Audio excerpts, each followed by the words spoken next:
एक परिवार रहता था जिसमें माता, पिता, 2 भाई और 4 बहनें थीं। पिता दिहाड़ी मजदूरी करते थे। आमदनी इतनी कम थी कि कभी-कभी 2 वक्त की रोटी का जुगाड़ करना भी मुश्किल हो जाता था। घर का बड़ा बेटा अलीशाद पढ़ाई में बहुत होनहार था।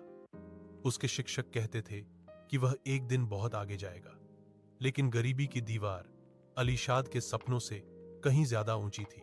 जब उसने देखा कि पिता की कमर काम के बोझ से झुक रही है और छोटी बहनों के चेहरे पर अभाव की लकीरें हैं, तो उसने एक कठोर निर्णय लिया, सपनों का बलिदान। अलीशाद ने अपनी पढ़ाई बीच में ही छोड़ दी। उसने सोचा, अगर मैं अपनी डिग्री के पीछे भागूंगा तो मेरी बहनें कुंवारी रह जाएंगी और भाई अनपढ़। उसने हाथ में कलम की जगह औजार थाम लिए और पास के शहर में छोटी मोटी नौकरी करने लगा ताकि घर की हालत सुधर सके। चुनौतियों का पहाड़। जब बड़ी बहन की शादी की बात आई तो परिवार के पास पैसे नहीं थे।